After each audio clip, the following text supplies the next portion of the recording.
Terima kasih Anda masih bergabung sama kami, Pemirsa, dan kini kita ada di segmen Kreatif dan sudah kembali bergabung rekan Rosalind Shu.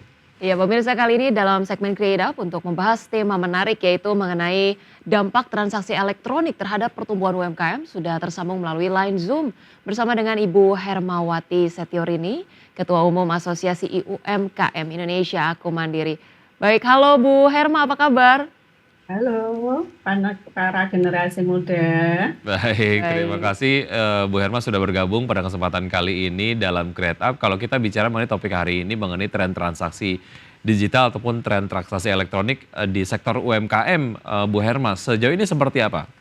Oh ya, karena kan kondisi sekarang memang mau nggak mau kita harus ke ini ya teknologi ya. Jadi penting sekali bagi UMKM karena itu akan memperluas, dia akan bantu memperluas pasar market dia, terus daya saingnya dia juga akan teruji. Terus juga sebenarnya yang paling penting adalah efisiensi itu sendiri. Karena kan dengan teknologi marketing ini kan membuat mereka lebih cepat, mudah gitu kan, aman gitu kan, tapi juga ada sisi yang mungkin ada dampak negatifnya juga karena UMKM sendiri itu kan juga banyak yang memang SDM-nya belum tahu bagaimana memarketkan lewat teknologi itu sendiri. Itu sih kalau Hmm. kalau di lapangan seperti itu. Oke, artinya memang secara landscape ada yang kemudian memanfaatkan digitalisasi ini dalam melakukan marketing, tapi ada juga yang memanfaatkan fasilitas transaksi elektronik menggunakan kris gitu Ya, ya, ya. ataupun mungkin metode-metode yang lainnya. Iya, sejauh ini Bu Herma menilai yang menjadi pemicu meningkatnya transaksi digital di UMKM apa saja sih Bu dan awareness di kalangan pelaku usaha sudah sejauh apa? Ya, karena itu kan dipicu juga dengan pola pola konsumennya itu sendiri. Konsumen kan sekarang males untuk datang ke pasar, ya kan? Jadi ini mempengaruhi dia untuk bertransaksi melalui e-commerce. Hanya saja pasti ada dampaknya jika produknya itu kan kadang konsumen juga mengeluh juga Hmm. barang yang dikirim tidak sesuai dengan apa yang ditampilkan. Nah, itu sering sekali terjadi. Nah, kalau sudah begitu, itu pasti akan kecewa dan itu juga akan merugikan UMKM itu sendiri. Nah, termasuk juga kayak teknologi transaksi pembayaran melalui elektronik itu juga sebenarnya mempermudah UMKM juga karena konsumen sekarang juga males bawa uang tunai kan gitu. Hmm. Apalagi sekarang kayaknya ada kebijakan menggunakan kris itu. Kalau dulu kan batasannya 100.000 mereka free, tidak dikenakan cas. Tapi kalau Hmm. sekarang yang saya dengar nggak tahu sudah ditetapkan apa tidak karena selalu kebijakan pemerintah itu kan hanya di media televisi ya. Jadi ada apa tulisan gitu, udah gitu aja kita UMKM nggak pernah ada sosialisasi.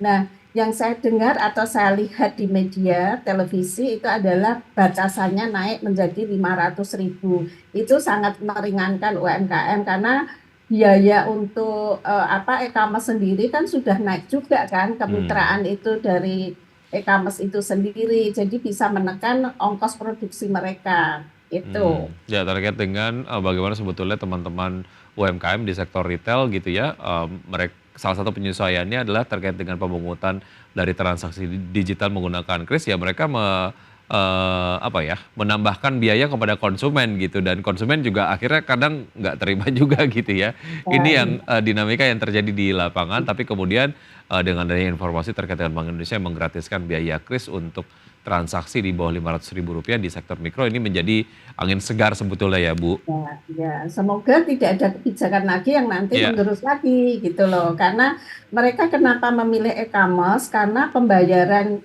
e-commerce itu kan tidak lama, paling Hmm. tidak kan 1 minggu ke depan dia sudah terima uang. Tapi kalau lewat order pemerintah itu kadang UMKM itu yang terjadi di lapangan nggak tahu 100% apa enggak, tapi dari anggota kita itu pembayaran tuh sampai 3 bulan baru dibayar. Nah, Hmm. akhirnya mereka udah males untuk masuk ke dalam order yang dilakukan lewat pembelanjaan negara itu. Jadi mereka Hmm. masuknya kan peluangnya di e-commerce. Nah, Mhm. itu tinggal sebenarnya kita mengedukasi SDM kita itu sendiri karena mereka nggak ngerti nih, kadang jadi mitra yang pasif kan, udah Hmm. hanya jualan produknya, tapi dia nggak bisa berinovasi untuk memarketkan usahanya itu supaya menarik gitu.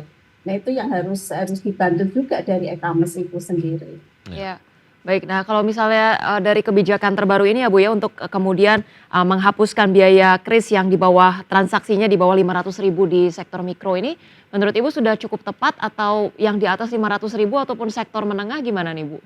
Ya, karena sebenarnya kalau yang di sektor menengah tuh dia udah paham betul bagaimana dia menambahkan biaya produksi untuk menjadi harga jual.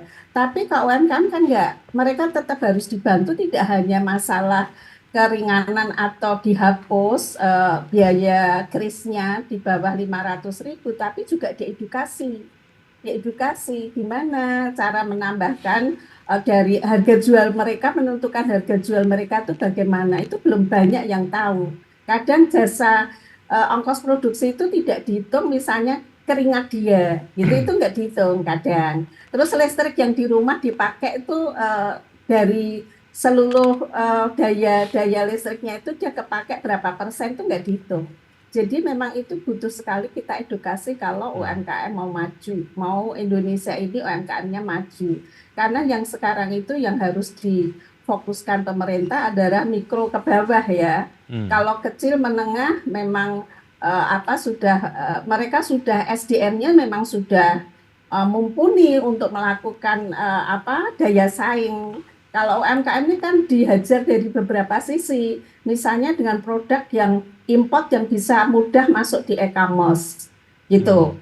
Nah itu kan juga luar biasa gitu, harganya lebih murah, baik itu fashion, baik itu makanan minuman, terus produk kecantikan. Nah itu kan banyak sekali yang memang kita itu keteteran ya, kalau Ya. UMKM itu keteteran itu sih. Oke, yang skala menengah dan juga kecil ini mungkin sudah tahan banting lah ya, tapi yang kemudian perlu dibantu dan juga fokuskan adalah yang mikro ke bawah ini ya Bu ya. Ya. Baik, Pemerintah harus punya standarisasi produk yang bagus itu bagaimana. Nah itu diajarin tuh. Kalau udah punya standarisasi, nah mereka untuk meminta kementerian di bidang itu untuk membuat sekolah gitu, sekolah UMKM supaya mereka bisa tahu baik. produk yang standar bagus seperti ini.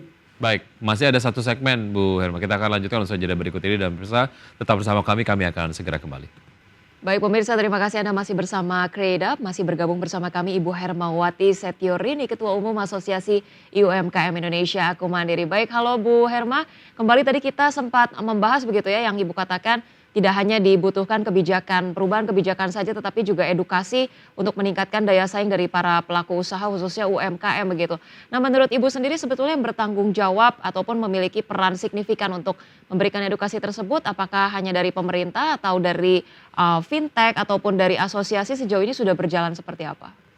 Harus bersama-sama Mbak, nggak bisa salah satu. Kebijakan ada, tapi misalnya taruhlah kita implementasi di dalam program KUR gitu. Bank juga harus bertanggung jawab untuk melatih nasabahnya di mana itu anggota UMKM, itu literasi tentang keuangan, manajemen keuangan juga membantu untuk memasarkan. Karena kan tidak hanya melulu produk itu, Iya. tapi kan ada legalitas yang harus dipenuhi, misalnya Pak IRT-nya di mana, dia udah punya NIP apa enggak, sertifikasi halnya di mana. Kan kalau sekarang itu kan kebijakan tuh ada di pos yang paling banyak ya. Di seluruh kementerian ada program tentang UMKM. BUMN semua ada program untuk UMKM. Nah itu yang jadi bias itu, UMKM juga bingung, akhirnya mereka masuk ke semua pintu. Nah, kehabisan energi dia, ada kegiatan sana, ada kegiatan di sini, dan setiap mengadakan pelatihan itu kan selalu bunyinya sama gitu, nggak ada yang gimana caranya langsung kerja, praktekkan bahwa ini loh produkmu, apa yang harus dibenahi, apa yang kamu butuhkan. Nah, itu saya berharap pemerintah yang serang bisa ada kementerian benar-benar fokus, tapi tidak hanya mengkoordinir, tapi diberikan wewenang yang penuh gitu loh. Kalau Kemenkop yang dulu itu kan dia tidak bisa mengeksekusi langsung, tetap harus kerjasama dengan kementerian yang lain. Itu. Oke, baik. Artinya memang diperlukan berbagai macam hal untuk melakukan perbaikan di UMKM sendiri, bukan hanya fokus sama produknya, tapi dalam hal manajemen di dalam begitu ya. Salah satunya adalah mungkin terkait dengan transaksi digital tadi begitu, ketika kemudian semuanya tercatat secara digital dan ini juga sebetulnya dapat dijadikan apa ya, hal yang dijadikan modal untuk mengajukan pinjaman begitu karena transaksinya semua sudah tercatat begitu ya. Nah, Nah, menurut Anda seberapa jauh sih dampak positif dari transaksi digital yang dilakukan oleh teman-teman UMKM untuk mendapatkan akses permodalan ke depan? Karena kan biasanya di perbankan sendiri teman-teman UMKM dinilai sebagai satu sektor yang nggak bankable karena pencatatan transaksinya juga belum rapi dan lain sebagainya. Dengan adanya transaksi digital ini akan lebih memudahkan nggak menurut Anda? ya, sebenarnya itu ada program pemerintah dari KUR itu sendiri, itu memudahkan hal yang seperti itu. Misalnya kalau dia nggak mempunyai catatan keuangan, dia bisa menunjukkan nota-nota gitu. Nah kalau di Aku Mandiri kita bantu nih, Hmm, kamu jualan per hari berapa omsetnya gitu kan. Paling tidak kalau dia produknya ada satu, misalnya jualan bakso gitu, kita udah tahu satu mangkok berapa. Pak sehari laku berapa, kan dia akan tahu jualan itu seminggu berapa hari. Nah, kita bantu tuh ngitungin. Oh, omsetnya sekian, Bapak belanjanya berapa? Berarti dia itu kan ongkos produksinya udah ketahuan kan. Nah, kita bisa bantu mengisikan dengan laporan kunjungan usaha. Tapi itu kan organisasi kita. Nah, di Kemenkop itu kan nggak ada kaki yang menuju ke situ. Nah, paling tidak kalau nggak punya kaki menuju ke situ, ya pihak bank yang akan memberikan KUR itu. Nah, yang kita kerjasama dengan bank plat merah dan bank swasta, kita melakukan itu. Tapi kan dibantu juga oleh Aku Mandiri. Jadi Aku Mandiri itu mengurusnya yang berperan aktif untuk sampai ke bawah. Nah, itu PR bagi pemerintah karena sekarang itu masyarakat juga udah males untuk masuk di perbankan karena memang prosedurnya itu kan belum, mereka tidak sulit untuk masuk karena selain bankable gitu ya, bankable tapi juga ada slik ya, sliknya harus lolos kalau istilah hmm, ininya BI checking, ya. tapi harus melalui dia masuk nggak di kredit program pemerintah. Nah, kalau dia udah pernah menerima program pemerintah bantuan untuk UMKM yang meskipun tunai, KTP-nya kan diminta. Nah, Hmm. mereka sudah langsung di-reject. Padahal masih ada lagi nih aturan yang mereka ini sebenarnya ini dua poin yang berbeda. Kalau mereka ada masalah sudah pernah mendapatkan kredit, mereka masih bisa sampai 2 kali, 4 kali Baik. dinaikkan. Nah, itu salah satu yang memang harus implementasinya aja yang pemerintah harus ada badan pengawas ya. Kenapa susah sih masyarakat mendapatkan modal itu? Apa Hmm, kendalanya? Nah, itu sudah saya berikan masukan ke pemerintah juga oke. gitu, termasuk LSM gitu. Permasalahannya cukup kompleks, tapi kemudian ini harus terus diurai satu persatu agar permasalahan yang ada di UMKM dapat terselesaikan satu persatu juga dan ini akan memberikan dampak signifikan terhadap pertumbuhan mereka ke depan. Bu Herma, terima kasih sudah bergabung sama kami. Waktu kita cukup singkat. Sukses selalu untuk Anda. Saya selalu sampai jumpa. Terima Kasih kasih Bu sehat Herma, selalu salam sehat. ya.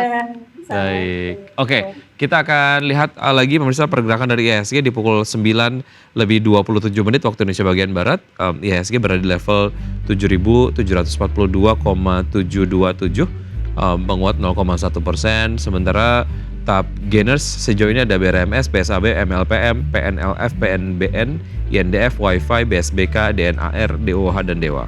Ya, sementara itu top losers ini datang dari Goto, SMGR Teens, PGEO, INPS, Toba Visi, Mika, dan INTP.